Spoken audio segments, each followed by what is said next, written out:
if there's any group in America that supports having more than 20 million people here illegally, it's not our poor, it's people in our richest neighborhoods. Nobody else even comes close. So what's the flip side? Who gets hurt most by our new borderless country? Well, again, not a close call. It's African Americans.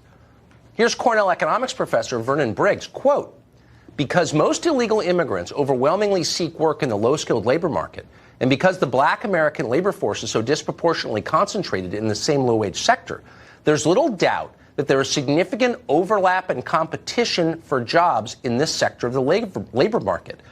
Given the inordinately high unemployment rates for low-skilled black workers, it is obvious that the major loser in this competition are low-skilled black workers, end quote.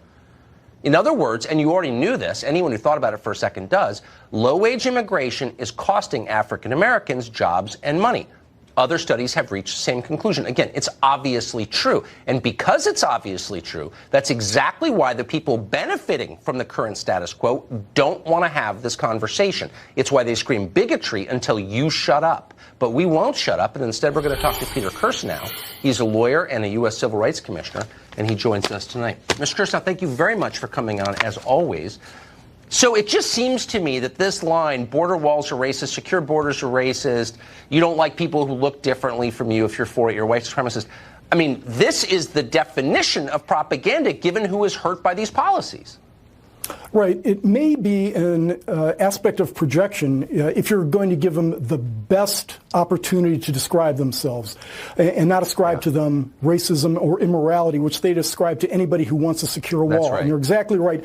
Professor Briggs testified before the Civil Rights Commission. We had a whole host of people testifying before the Civil Rights Commission. The one cohort, the one demographic in the United States of America most harmed, most palpably harmed by illegal immigration are black Americans. And politicians, open borders politicians know this. They know this because there have been numerous hearings before Congress on this. I've testified in a number of these hearings. George Borjas has testified in a number of these hearings.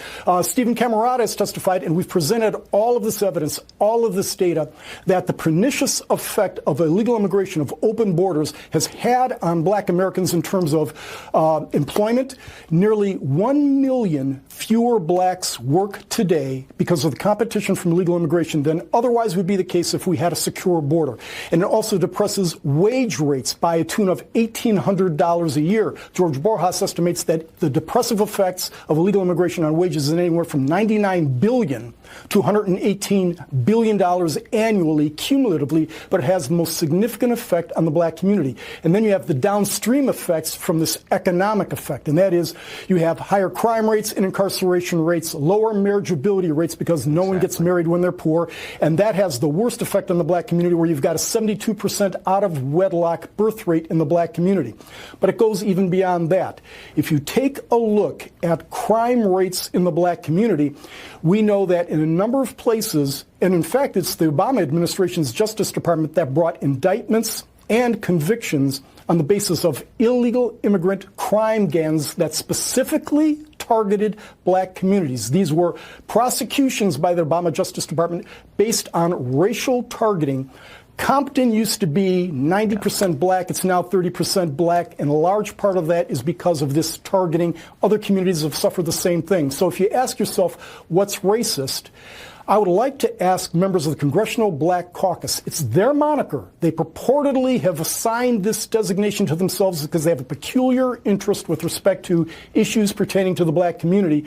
Ask them about this. Instead, they've capitulated to the open borders crowd for political reasons, because an influx of immigration or illegal immigrants, they believe, secures them an electoral advantage, and they've thrown blacks under the bus in the process.